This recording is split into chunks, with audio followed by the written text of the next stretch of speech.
They say history is written in moments of shock, and today, America has witnessed one of those moments.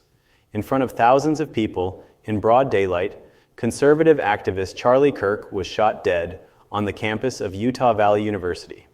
He was only 31. His rise was meteoric, his influence undeniable, his controversies constant, and now his life has been cut short in a way few could have imagined. But who was Charlie Kirk really? And what does his sudden death mean for the future of American politics? Stay with me because this story is only just beginning. The chaos unfolded on Wednesday under a small white tent on campus, where about 3,000 people had gathered to hear Kirk debate one of his most contentious subjects, mass shootings. His Prove Me Wrong series was famous for tackling hot-button issues like gun control, free speech, abortion, and LGBTQ+ rights. Supporters saw it as fearless, critics as provocation.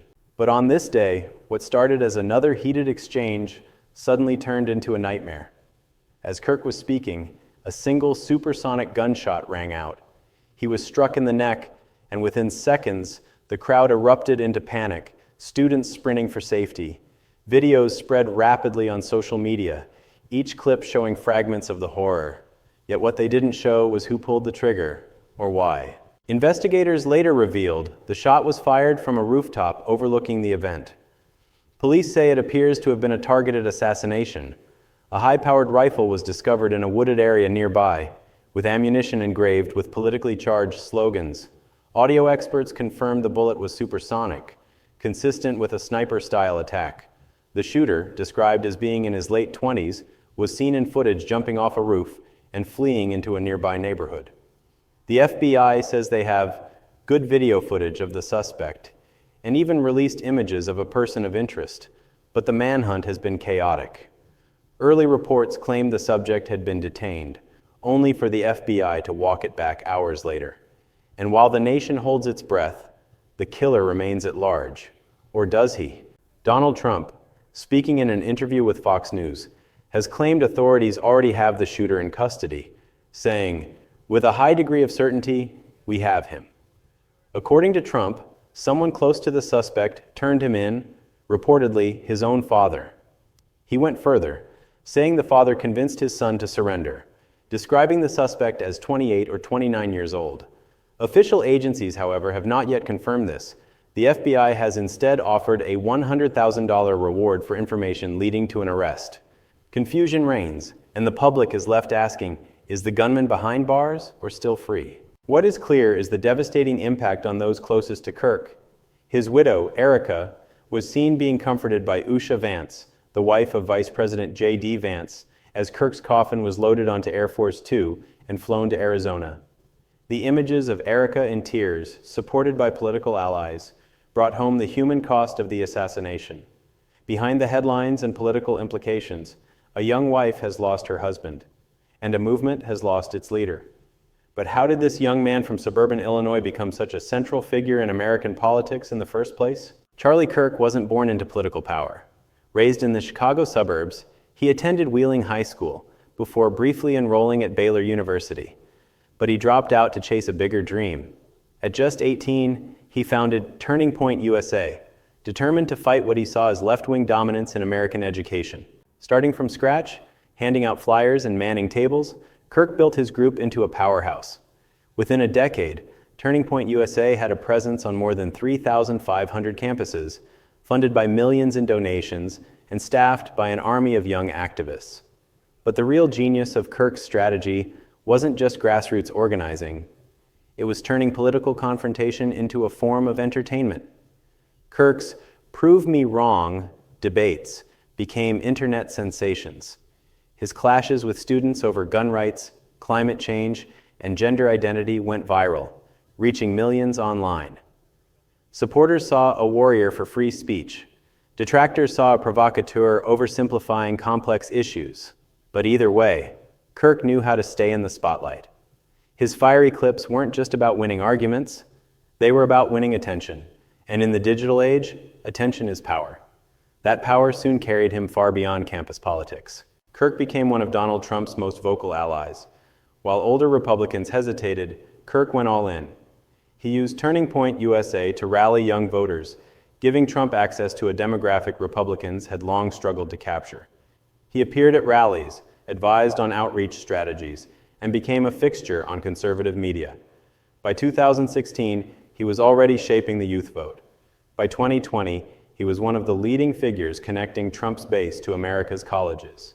His podcast, The Charlie Kirk Show, gave him an even larger megaphone. And for all the controversy that swirled around him, his influence only grew stronger. But with influence came enemies and risk.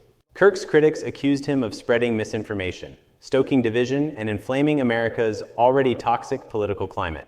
His defenders insisted he was giving voice to millions of young conservatives who felt silenced.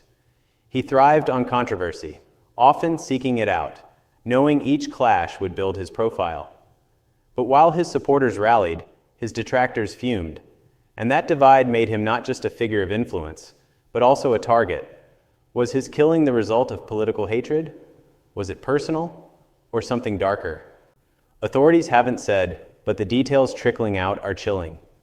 CNN reports that footage shows the suspect calmly walking down a neighborhood street before the shooting, then scaling a rooftop to take the fatal shot.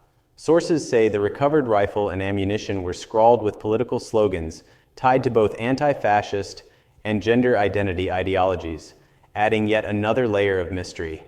Was the shooter acting alone or part of something larger? Investigators are combing through digital evidence, but for now, the motives remain murky. And until the FBI or local authorities confirm otherwise, speculation continues to swirl. Meanwhile, Donald Trump has already framed the killing as an act of political terrorism by what he called the radical left. He even promised punitive measures against his political rivals.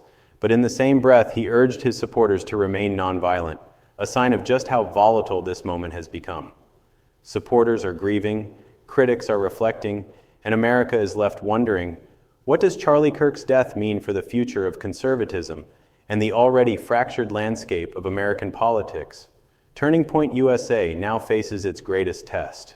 The organization has millions in funding, thousands of staff and volunteers, and a massive reach. But it was built in Kirk's image, driven by his charisma and relentless energy. Without him, can it survive? Will it double down on his confrontational style, or pivot toward a softer tone under new leadership? For thousands of young conservatives who saw Kirk as their champion, this is not just a question of strategy, it's a question of identity. His loss leaves a void, and in politics, a void never stays empty for long. Charlie Kirk's story is full of paradoxes. A college dropout who built a campus empire, a political outsider who became a White House insider, a champion of free speech who was accused of fueling division, a man who rose to national prominence without ever holding office, but who shaped the political views of an entire generation. And now, a man whose life ended violently on the very stage where he built his reputation. His legacy will be contested, praised as heroic by some, condemned as destructive by others. But it will not be forgotten. As the investigation continues, as tributes pour in, and as Turning Point USA tries to chart its future, one thing is certain: Charlie Kirk's life and death mark a turning point in American politics. Whether you admired him or opposed him, his journey from suburban teenager to national figure was extraordinary. His assassination sends shockwaves not only through conservatism, but through the fabric of public discourse itself. And as the hunt for his killer continues, the question remains, who wanted Charlie Kirk silenced? And what will his absence mean for the future of America? You don't have to stay poor. You don't have to accept being worse off than your parents. You don't have to feel aimless and unhappy.